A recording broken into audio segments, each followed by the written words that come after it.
for that kind introduction.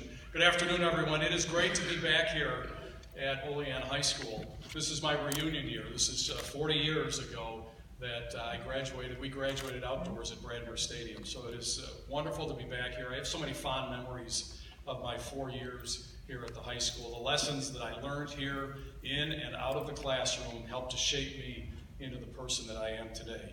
First off, I'd like to congratulate the other honorees, Joseph DeSorbo, Dr. Mark Green, who was belting out our alma mater, so you were in good form today.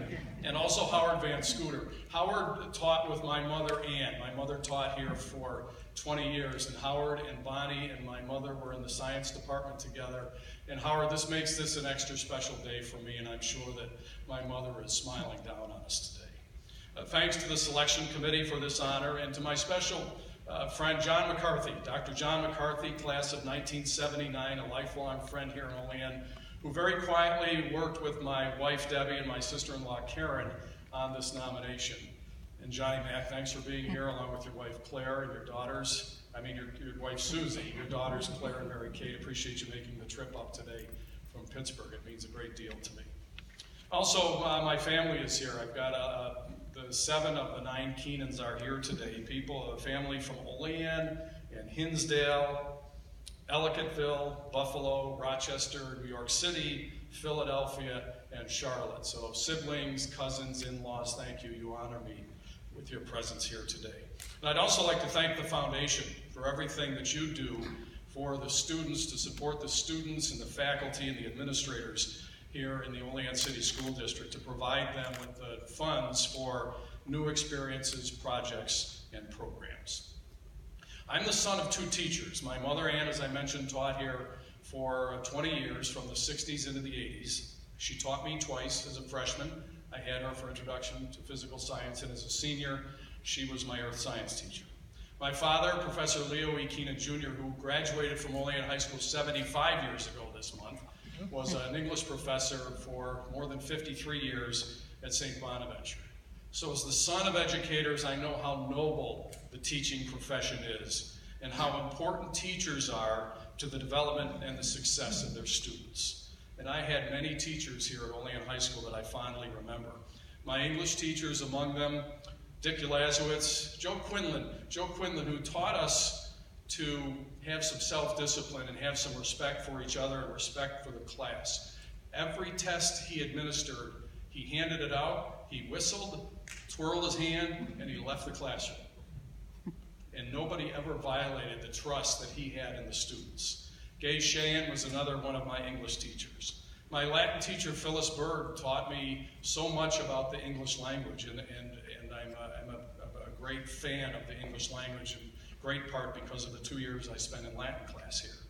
I took typing from Gene Trimble, and I love to type. And it served me so well as a newsman, where I was meeting 30-minute deadlines. And to this date, I still have an IBM Selectric typewriter in my office that I use with great frequency.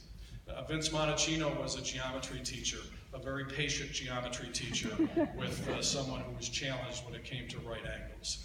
A couple of the electives that I took woodshop and graphic arts from Joe DeSorbo, and those were lessons that I carry with me today. Bob Olivet was a history teacher here at Olean High School, and I did not have him, but he became the moderator of the Husky Half, our radio program. It was a program that I founded with my cousin Tim, who was a member of the class of 78, and Kevin Kenyon. The 3 of us, along with Bob Olivet, knew nothing about radio.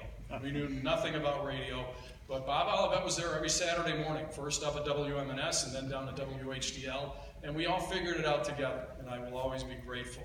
Matt Conti was the athletic director while I was here. He had a radio show at the time.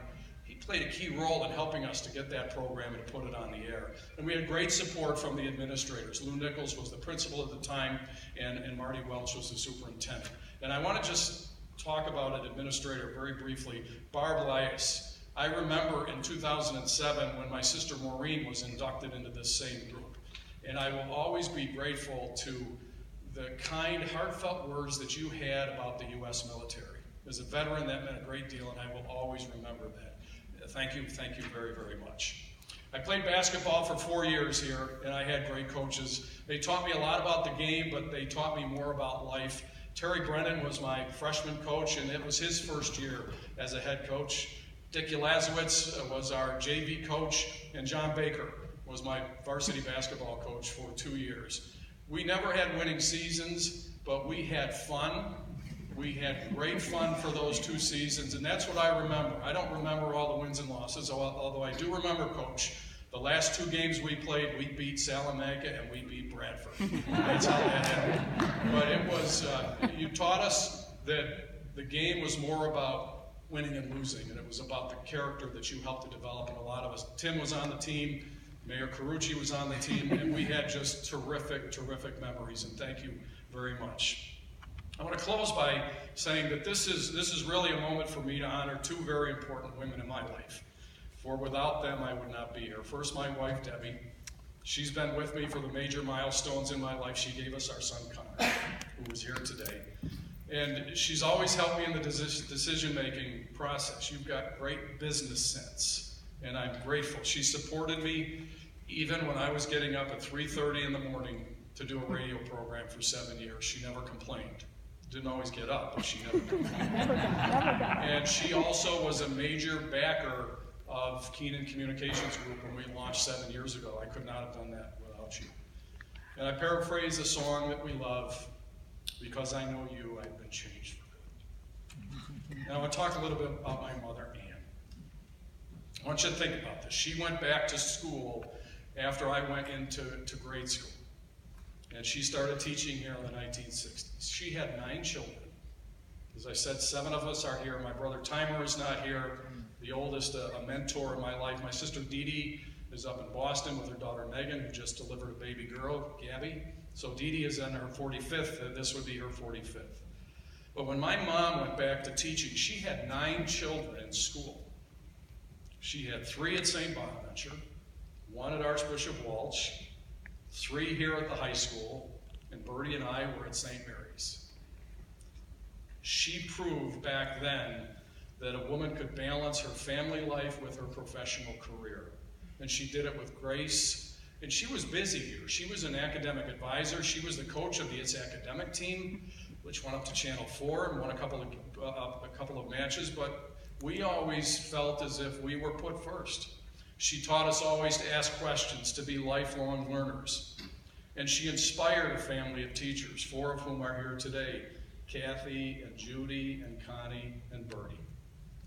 The Keenan family, my immediate family, has more than 217 years of teaching experience. And that does not count the 2 days that I was a substitute teacher at St. John's. And it wasn't until the 2nd day that I found the lesson plan. So I want to mention my brother Bob is here too. Not a teacher, but he's taught me a lot about being tough. Thanks for being here, Bob. I want to close with the wisdom of my favorite teacher, my mother. And she made my lunch every day except when we had pizza burgers here. I love the pizza burgers in my life. She always put a note in my lunch. And it was entitled A Mother's Advice to Her Son, Kevin. And I carry this with me always. She said, be good, study hard, don't do anything that you would not do in front of your father and me. Does this sound familiar, Connor? If you ever get on the radio, be sure to enunciate and speak clearly. Call us if you are going to be late. Don't forget your lunch. And remember, a priest's mother always goes to heaven. I think I probably hit 6 of those 7 points, but if you knew my mother, she didn't need any help getting into heaven. So again, I want to thank you very much. Thank the foundation for this very special honor and for all the good works you do in Olean. This is a day that I will always